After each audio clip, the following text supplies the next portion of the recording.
Tadi tuh halaman berapa ya? Lupa begini ya. Oh, ini nih. Aku ini binatang Ngapain, bro? Ini bro, lagi belajar sastra. Pengen banget Mau belajar jadi sastrawan. Ya sekedar baca lah bro. Belajar sastra aja dulu yuk. Di mana bro? Di sini nih. Oh, ini. Ya.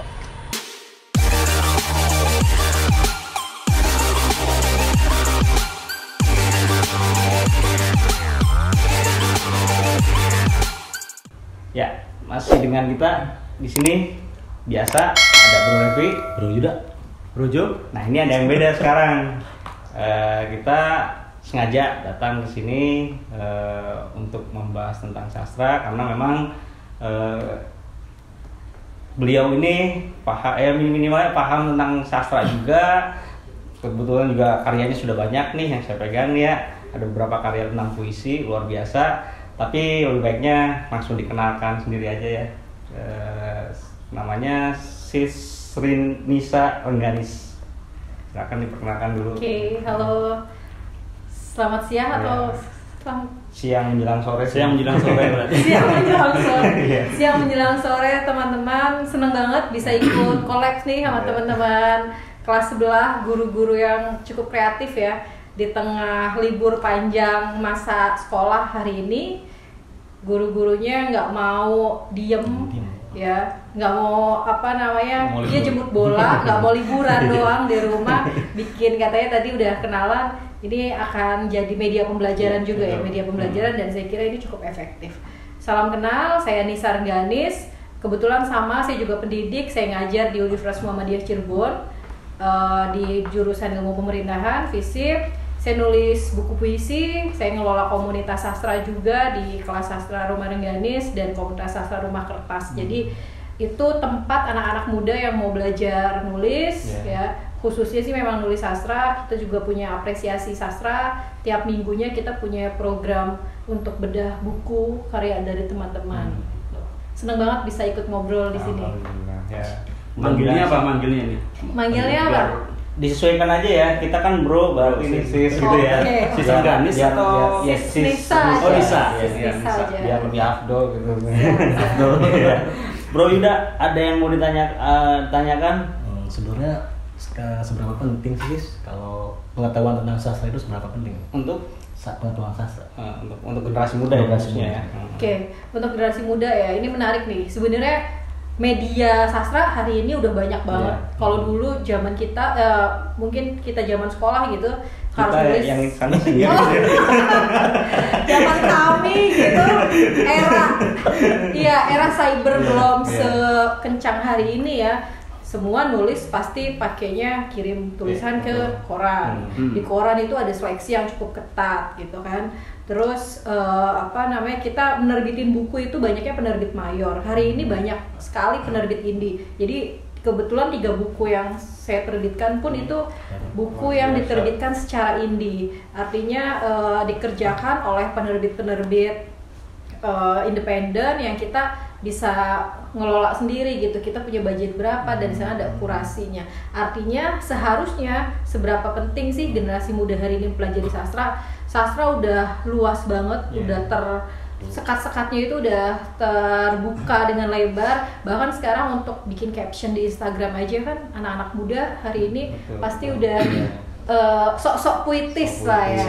Pasti ngopi melihat senja gitu.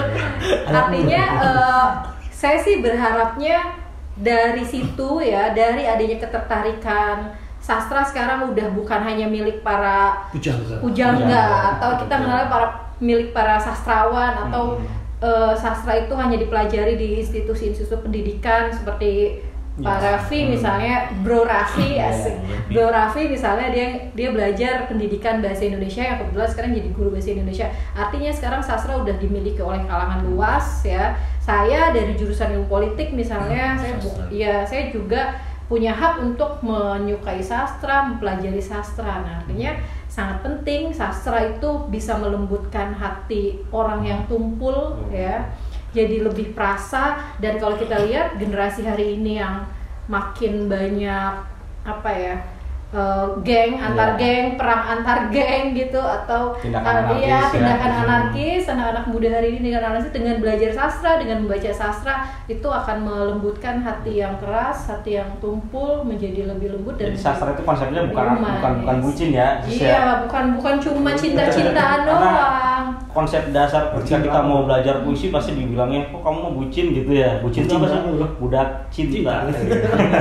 Jangan broyo ya. Nah, kembali lagi kalau kita melihat dalam keseharian di sekolah ya khususnya, karena kita sebutnya bicara tentang sekolah. Kalau khususnya saya sendiri sebagai guru bahasa Indonesia, ketika kita mempelajari suatu puisi atau kita mengenalkan cerpen, novel, yang menjadi PR untuk kita guru bahasa Indonesia adalah anak-anak ini nggak tahu siapa penulis puisi khususnya gitu ya. Ketika mereka hanya tahu karyanya aja. Misal ketika saya menceritakan tentang dalam Teks Ulasan ya bro ya, ketika bercerita tentang seorang Habibur Rahman, mereka nggak ada yang kenal sih. Tapi kalau saya tanya tahu ayat cinta, mereka tahu. Jadi hanya mengenal karyanya saja. Nah, itu kan maksudnya PR kita sebagai guru bahasa Indonesia, kita harus mengenalkan kan, berarti kan minimal biografi penulisnya siapa sih, garis besarnya kan gitu. Nah, kira-kira bagaimana tuh untuk agar si siswa ini bisa minimal mereka juga mau mengetahui biografi atau mengenal pengarangnya siapa, penulisnya siapa gitu. Oke, kalau saya punya ini sendiri ya, punya trik sendiri. Taufik Ismail, penyair besar Indonesia, Pak Taufik Ismail pernah bilang, payahnya pembelajaran di Indonesia itu tidak mewajibkan buku sastra sebagai buku pilihan wajib gitu. Sementara di beberapa negara, misalnya di kelas 4 dia udah harus baca karya-karya sastra di negaranya. Kemudian nanti naik ke kelas 6, bahkan dari SD gitu, kelas 6 mereka udah bisa membaca buku sastra dunia. Nah, pertanyaannya hari ini di kita gitu, kenapa pembacaan sastra atau pembelajaran sastra itu hanya diuntukkan para mahasiswa-mahasiswa yang kebetulan ngambil jurusan pendidikan atau ya sastra gitu kan. Dari SD bahkan kita ya masih jadul ya. Kurikulumnya pasti puisinya Chairil Anwar, Pangeran Diponegoro, atau Aku Ini Binatang Jalang Chairil Anwar. Terus Toto S. Bahtiar, Gadis Peminta-minta, dan itu tuh nggak pernah ada upgrade, tidak diupdate, padahal banyak sekali sastrawan-sastrawan baru yang muncul, yang lain gitu kan, dan tidak ada isu lokal yang kemudian ditempatkan. Misal di Cirebon itu cukup ironi, misalnya tadi beberapa tokoh sastra yang dikenalkan oleh gurunya, si siswa nggak tahu. Gimana kalau kemudian kita tarik ke Cirebon, pasti lebih pada nggak tahu. Nah iya, salah satu caranya adalah ya kita coba terus-terusan kampanye budaya baca, karena dengan dikampanyekan budaya baca itu, mereka mau nggak mau kan tahu nih siapa nih penulisnya gitu kan. Ayat-ayat cinta misalnya, jangan-jangan mereka pada tahu karena difilmkan.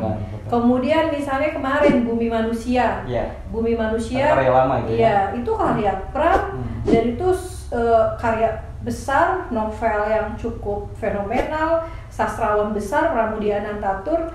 Ya lucu gitu, ketika dia baru difilmkan mereka baru ngeh ada sastrawan namanya Pramudia Anantatur gitu. Ini kan diperankan Iqbal. Iya, diperankan Iqbal, Nike, Anelis, dan itu pun anak-anak muda hari ini cuma ngelihatnya karena persoalan percintaan antara Nike dan Anelis. Sebenarnya kalau kita tarik lebih jauh, itu adalah soal kolonialisme yang pernah terjadi di Indonesia gitu. Itu membaca realitas zaman saat itu.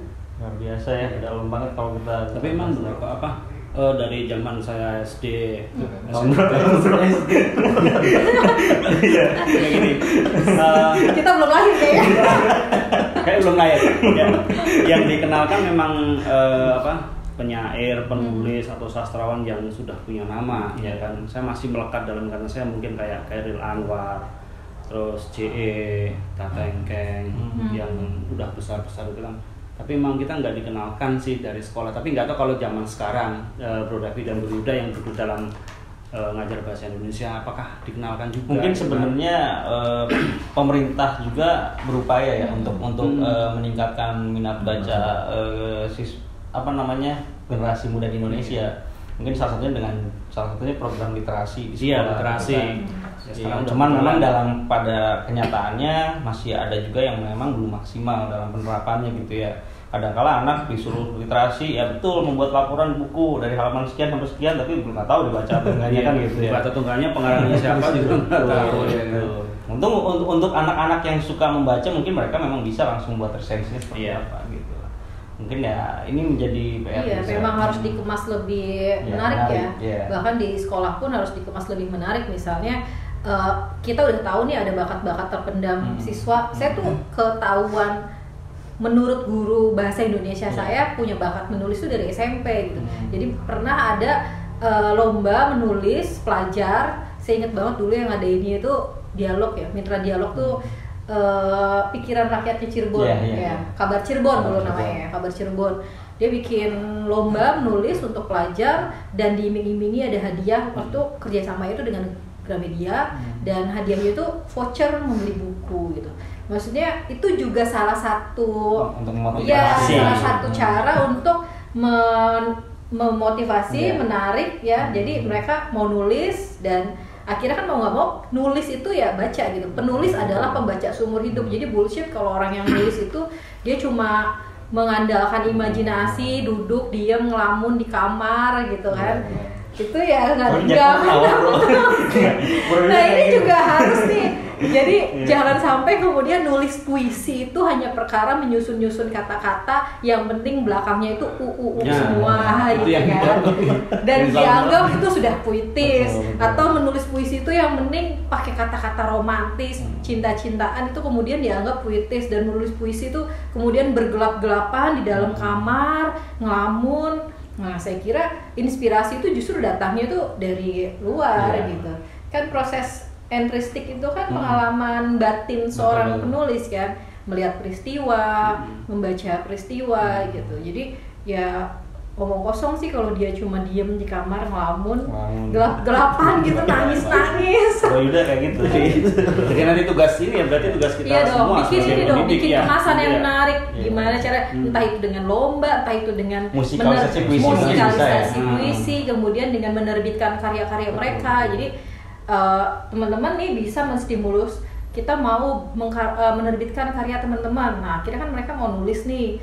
Nah mereka punya kebanggaan tersendiri ketika karyanya bisa diterbitkan ke dalam buku antologi puisi bersama, misalnya antologi puisi bersama siswa-siswi SMP Negeri 7 Cirebon kayak gitu. Boleh dicoba nanti. Ya kan kadang-kala kan sekarang ini ya khususnya untuk generasi muda ini ketika kita bicara sastra, bicara puisi, mereka kadang untuk mempelajari itu seolah kalau saya lihat untuk di sekolah saya sendiri gengsi. Ya padahal itu kekayaan gitu ya. Iya, betul. Sastra kekayaan bangsa juga itu tuh. Padahal dalam sastra kan kita bisa menghargai nilai kemanusiaan. Manusia tuh BK kan kita mempelajari nilai kemanusiaan minimalnya kan mereka bisa menghargai gitu ya. Menghargai karya orang lain. Menghargai karya orang lain gitu. Itu tugas Bro Yuda, Bro Repi, ya kita semua. Ya kan tapi yang berkecimpung dalam sastra ya. Tapi ya luar biasa nih kita ngobrol hari ini ya. Ada pertanyaan nggak Bro?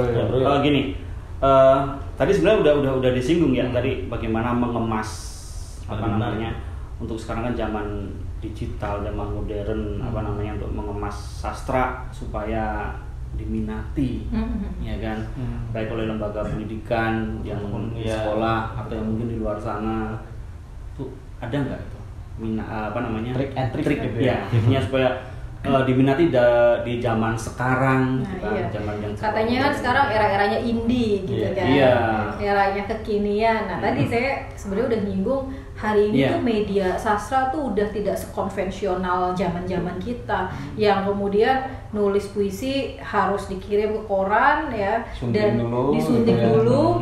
Terus frustasi gitu ketika 1 kali, 2 kali, 3 kali nggak dimuat-muat, akhirnya frustasi karena kita nggak punya media sosial seperti hari ini, kita nggak punya ruang untuk mempublikasikan karya kita gitu. Sama halnya penerbitan juga, pasti kita ngirim karya ke penerbit mayor yang itu banyak sekali syarat prasyaratnya, kurasinya, belum lagi biayanya gitu. Sekarang udah banyak penerbit indie dan sekarang semua sebenarnya udah megang media sendiri. Saya lihat tuh udah banyak quote-quote puisi yang beredar tuh di Instagram. Mereka bikin kayak caption, bikin kayak pakai meme-meme yang menarik gitu ya. terus dikasih background musik, kadang foto sendiri gitu. Iya, kadang foto sendiri lagi lagi naik gunung misalnya, terus pakai puisinya yang tentang alam gitu kan. Lagi ngelamun, lagi sedih di tepi pantai, terus pakai puisinya Hairil misalnya di pelabuhan kecil gitu. Dan itu sebenarnya salah satu cara mendekatkan puisi kepada publik gitu, kepada masyarakat. Bahkan sekarang puisi yang kemudian dibacakan pakai video audiovisual ya, pakai media audiovisual juga sekarang udah makin diminatin.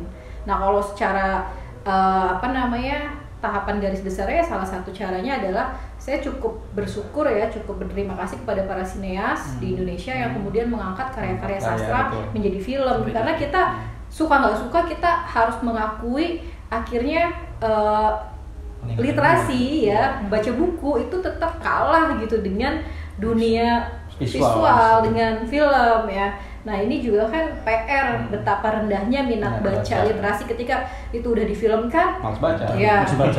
Saya nonton filmnya dengan nonton film. Iya, misalnya Pram gitu, karyanya Pram yang kemarin difilmkan oleh Mas Hanung, Bumi Manusia, ya akhirnya terlepas itu filmnya bagi para pembaca yang udah baca novelnya tuh bilangnya aduh nggak puas nih. Terus isunya kenapa lebih banyak isu pergolakan cinta antara Annelies sama Mingke, kenapa nggak persoalan sosial politiknya yang dimunculkan. Tapi terlepas dari perdebatan itu, kita harus bersyukur, berterima kasih karena akhirnya generasi hari ini jadi tahu siapa itu Pramudia Anantatur ya, sastrawan besar yang pernah dimiliki Indonesia dengan karya-karyanya yang begitu bagus gitu. Terus misalnya kemarin film Tenggelamnya Kapal Van der Wijk, karya Hamka. Siapa hari ini yang baca karya-karya klasik terbitan Balai Pustaka gitu, salah satunya karya Hamka. Tapi setelah difilmkan, dijadikan film, ya orang jadi tahu, oh ada ya penulis namanya Hamka. Terus ada buku judulnya Tenggelamnya Kapal Van der Wijk misalnya, kayak gitu. Jadi saya kira ini juga buat kritik saya pribadi sebagai pegiat sastra yang kemudian mengelola komunitas sastra juga, ya akhirnya kita harus lebih luas ya, maksudnya jangan harus fleksibel, jangan konvensional. Sastra itu kemudian bersembunyi di gua-gua yang kita bersemedi gitu kan. Nah, salah satu caranya misalnya komunitas Rumah Kertas itu dulu setiap kali kita bikin apresiasi sastra, bedah buku sastra ya, kita nongkrongnya di kafe gitu. Kita keliling tuh di kedai-kedai kopi di Cirebon, karena soal tempat juga itu menjadi hal yang sarana pendukung ketimbang kita terus ngumpet di dalam kamar yang gelap gitu, terus goyang di hidup gitu ya. Banyak faktor sebetulnya. Tapi yang paling penting tadi itu bro ya. Yang penting saya kira semua orang sekarang udah megang medianya, dan kita udah tidak perlu kurator. Artinya dulu misalnya sastrawan-sastrawan itu harus dapat pernyataan dari Paus Sastra HB Yasin misalnya, kemudian didaulat menjadi sastrawan. Hari ini sudah kapan pun bisa, bahkan udah punya wadah sendiri di Instagram, di media sosial Facebook, Twitter, bahkan menerbitkan buku secara kolektif, diterbitkan indie, patungan rame-rame gitu, terus jadi karya dan dipublikasikan ke tempat umum. Ya udah. Jadi sekarang udah lebih mudah daripada dulu gitu. Ya mudah-mudahan dengan adanya kita bicara di sini, minimalnya teman-teman di rumah atau khususnya para pelajar di rumah bisa lebih menyenangi sastra. Dan pastinya gini, yang di rumah pasti bertanya nih, di mana sih kok banyak buku gitu ya? Banyak buku. Iya, di Gramedia bukan gitu ya?